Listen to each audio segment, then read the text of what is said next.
Welcome back to Wretched. Let's go back to school without Rodney Dangerfield to learn what is being taught to your children. An anonymous woman who happened to have a PhD in women's studies saw things change on university campuses. She was learning about social theories, and she was loving how it unlocked the key to culture, an explanation and a framework to make sense of the world. Does our religion do that? And it gave her an opportunity to fix the entire planet, but she noticed she was getting a lot more bitter. Why?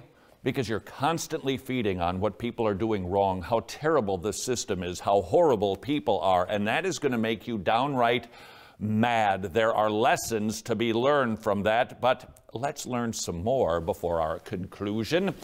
She wrote, "When I began my PhD program in 2013 at a highly ranked university, I began to see that something about my colleagues was different from what I remembered about my colleagues just a few years earlier.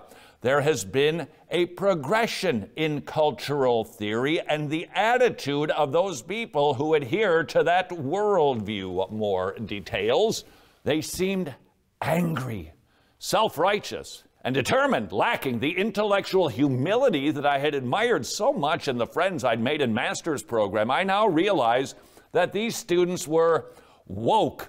If this woman is accurate, and I fear she is, people who are being graduated out of the university system are downright mad at the planet. Why? Because they see everything through a critical theory lens. And that blurry lens is telling them everything's terrible. Everything that you think that you've enjoyed in this place, it has come because of evil people. And therefore, we need to tear down the entire place, all of the structures, so that we can ultimately have utopia. Critical theory makes you mad." More on our university journey. "I realize that critical social justice ideology is not only intellectually vacuous, it is downright dangerous. And that the reason it has captivated so many minds is not because of the strength of its ideas, but because it has succeeded in silencing more reasonable and time-tested principles. You Christian nationalist, you. Do you smell that? You're thinking, isn't that what socialists and Marxists and communists have always done? They silence truth? Yeah, but our history goes back much further than Marx, back to the university. As early as 1951, William Buckley observed that Yale University was no longer producing graduates who had a commitment to fundamental American values. The advancement of critical social justice ideology has been well documented, so it is not necessary to trace that history, but suffice it to say, our universities are so infected with critical social justice ideology that they are probably not salvageable at this point.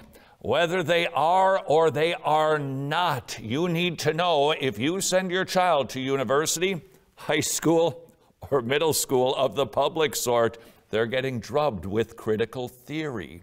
Hey, you telling me what to do with my kid's education? No, I'm just telling you, don't be shocked if increasingly your student comes home with more anti-Christian thinking.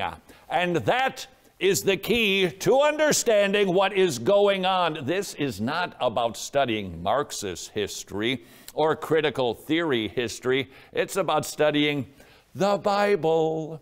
What is critical theory? It is a replacement ideology for Christianity. It seeks to explain the world, why things operate the way they do. It gives somebody purpose.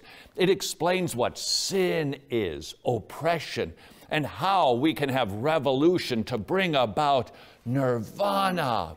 In other words, critical theory, Marxism, socialism, environmentalism, any ism, frankly, is an effort to kick Christ off of his throne and have us reign. That helps us to know how to combat critical theory. Paul, when he was dealing with these super apostles, who were questioning his authority, making all kinds of accusations. He said, I'm not going to fight you the way that you fight. I'm not going to use fleshly ideologies. I'm not going to zing you, pop you, get you to win a little quick debate. He realized this is a spiritual battle, and we need to know that too. We are not fighting ideologies per se. We are fighting darkness, strongholds, ideological castles and fortresses, and the only way to bring down those walls is through spiritual means. What is the victory? It is not just identifying critical theory as being downright dopey. It is seeing that these people have built up these fortresses. They are slaves to their own worldview, and they need to be set free. And who alone can do that?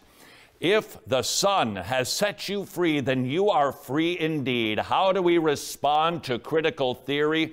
Accusations of Christian nationalism? Surprise! We preach Christ and Him crucified. Period.